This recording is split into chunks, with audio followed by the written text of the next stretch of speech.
Mike, check 1 2 1 2. It's the Y2K collector, and I recently had the opportunity to crack all three of these NES games open, and only one of them is fake. Can you guess which game is fake? I'm gonna go ahead and give you about 5 seconds. Look at all of them just on face value, and let me know if you can spot the fake right now. Go. Do do do do do do do. Do do do do do do do do do do. Okay, that's enough time. So I want to talk about fake NES games, and I guess this could also apply to SNES games and N64 games, and what you really need to look out for if you plan on buying these types of games. Now, some of you may have been able to spot which is the fake, and I'm gonna go ahead and just answer that right now. The fake NES game is this G.I. Joe right here. Now, right off the bat, you can tell that it's fake, and I'm going to go into that. But just so that everyone knows, all three of these games were purchased from GameStop. And this is why I say that with GameStop, it's like a hit or a miss. Sometimes you hit, sometimes you miss. And sometimes they definitely miss. It's unfortunate that they missed on this game because I was particularly excited about adding this G.I. Joe game to my NES collection. But it is what it is. The game is fake, and so it's going to have to go back. But I want to show you how right off the bat, as soon as I took it out the box, I knew that it was fake. The first thing that told me that this game was fake is how off the color of the cartridge is. You can probably see it in this light, but the cartridge color on this fake G.I. Joe is slightly lighter than the original NES cartridge colors. Now, some of the color that you see on these original NES carts, they've changed, right? Like they've changed over time through wear and tear. These carts are 30 plus years old. So a lot of them have wear and tear that's accumulated over decades. And so the color of the original plastic is going to change. This plastic looks too new and has too much of that like solid gray color to it, whereas these have like a little bit of a brownish yellowish tint to them. They're not brown or yellow, but they do have a little bit of that tint to them. So right off the bat, when the game came out, I could tell that the color was off and there was something wrong. So that was one giveaway. The biggest giveaway to me that told me that this G.I. Joe was fake when I first pulled it out, it was the fact that when you look at it here, the plastic, the label is coming off at the top. And that is a dead giveaway, right? Dead giveaway. If you ever pick up a SNES game, a Super Nintendo game, or like a Nintendo game, and you see that the label is peeling off at the top, that's a dead giveaway that it's fake, because this was like a freshly made label, and usually they don't make these labels really well because they use this type of plasticky, kind of glossy type of material that makes the label itself very stiff, and it has like these little ridges where they put the glue. Like you see how kind of like rough and bumpy that looks? It's not smooth. Where the light is hitting, you see like all those little rough bumps. They use some type of glue on these labels, and these labels are really stiff. So the adhesive that they use doesn't work really well at the top of the cartridge. And I think because these cartridges are fake, they don't stick well. Now I'm going to show you what a real G.I. Joe cartridge looks like. Here you have a G.I. Joe cartridge. As you can see, it's not as glossy, it's not as shiny. And those bumps aren't as like large and pronounced. They're a lot more granular. And then if you look at the top of the label, while yes, it does have some wear and tear, I'm okay with that. That just lets me know that this is a 40-year-old game. So I'm not too sad about that. But that just goes to show you what an actual cartridge looks like. Now, I'll show you one that looks a little bit closer to the G.I. Joe. If you look at this Shadow of the Ninja label, as you can see, it's not like the ridges or the grooves in it are a lot more granular. It's not like these kind of wider bumps. And then again, the adhesive on the label, it clearly is adhering to the top of the game. So the label and the cartridge color was a dead giveaway straight out of the gate. So I saw that. So another thing that I checked for when trying to just confirm to myself that this was fake, I looked at the back. Usually the back of these fake carts, this caution label is going to be a lot lighter than what a normal NES cartridge will look like. So as you can see how light that is. If I flip over the G.I. Joe, you see how much darker that is from that. Same thing with the Shadow of the Ninja. If you flip it over, Shadow of the Ninja is a little bit darker than even G.I. Joe, but you see how much darker both of these cartridges are to this one. This one is extremely light, and was another huge dead giveaway to me.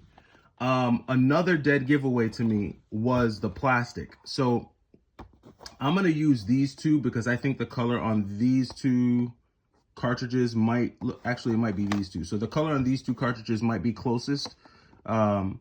If you look at like Shadow of the Ninja and the N64, you'll see how that Nintendo is a lot more sharp. It's a lot more defined. The patent pending, made in Japan, like you see how it's a lot more sharp.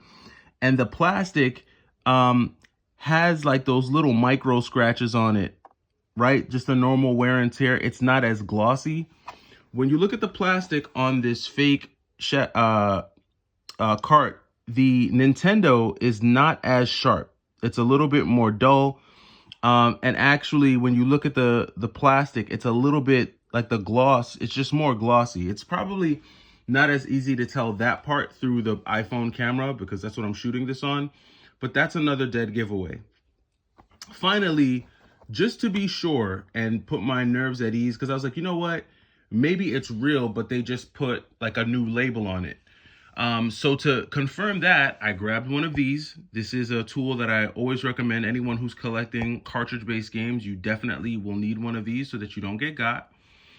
And I already took the screws out because I didn't want to waste the time with that. But if you take this out, take this off, you'll look and you'll see that this is a standard Nintendo motherboard. It's green. And even sometimes they can fake these pretty good too. Just because it's green doesn't mean that it's always real. You actually need to take it out and actually look at the motherboard. I'm not going to do it with Shadow of the Ninja. I'll do it with the other G.I. Joe. But when you take this, open this one up, when you crack this one open, you can clearly see, boom, this is a fake motherboard. This is not a genuine Nintendo motherboard here. And when you take it off, as you can see, it's clearly a bunch of just aftermarket chips and aftermarket pieces. There's no Nintendo on here. This is clearly just an aftermarket motherboard. So a poorly done one at that. I've seen fake games and I've seen folks do a way better job of making like replica motherboards. They really did a bad job with this one. And just to kind of show you again, I'll fix that in a second. Just to show you what a real motherboard looks like. Again, this is the motherboard for the other G.I. Joe. And if I take this one out, usually these are going to be a little bit harder to get out of the game. But when you pull this one out, as you can see, all the chips are genuine OEM. You can clearly see the Nintendo there, 1989. You're going to see that. And you're going to see like this little piece here. I'm not super tech savvy, so I don't know what all these chips and modules are. But I do know what a real motherboard looks like. And this is what a real NES motherboard is supposed to look like. Not this, whatever this is. So, yeah. Now, one of the things that I will say is that when it comes to these NES games, and when it comes to verifying their authenticity, it's really not enough to just put the game in the cart, put the game in, into the console and check it to see if it works. Because to be quite honest with you, I put this in my NES. I have the top loader hooked up right now. I did put this game into my NES, and when I turned it on, it does play G.I. Joe. You are going to be able to play this version of G.I. Joe. What's it called? This is not the American Hero. This is Action something. What is this one? This is the Atlantis Factor, rather. So when you put this one in, it's going to play. It's going to play the actual game. You'll be able to play it. You'll be able to go through the entire game. With some of these fakes, they allow you to play the game up to a certain point. and then at some point the game just shorts out, like it chips out, like the data fails or something, and you're not able to play the game fully through. If it's a well-made fake, then you will be able to play the game through fully. But just seeing this is really rough. This is actually pretty sad. So just be mindful if you are picking up cartridge-based games from GameStop. Definitely just want to keep that in mind. And really not just GameStop, but anywhere. You know, any game store can get duped. Any game store can get sold fake games. If it is a mom and pop shop and they do get duped with one of these fake games, that's really bad, especially for mom and pops. Mom and pops should definitely be able to spot fakes immediately. But this is one that I guess got through GameStop's quality control center or whatever the case may be. So I just wanted to take a quick moment just to show the Y2K crew what a fake NES games look like, because I haven't had a good example in a long time. And the only other fake game that I have in my collection outside of my compilation cartridge that has like 250 NES games on it is my fake copy of Hagane. And even my fake copy of Hagane, they did a way better job, minus the label, right? Like that's always going to be the dead giveaway. I'm blocking it with my phone, but if you look in the light, yeah, it's always a dead giveaway. That look at the top, that will definitely let you know. But the motherboard in that copy of Hagane actually looks pretty good. It's green. The only thing that was missing from it really is the Nintendo. So they are getting better at making these, but you just got to be in the know. But that does it for me. Let me know if you've spotted any fakes. Let me know if there are any other signs or any other ways to tell that a game is fake that I did not cover in this video. And I'll catch you in the next one. So Y2K Collector, take it easy.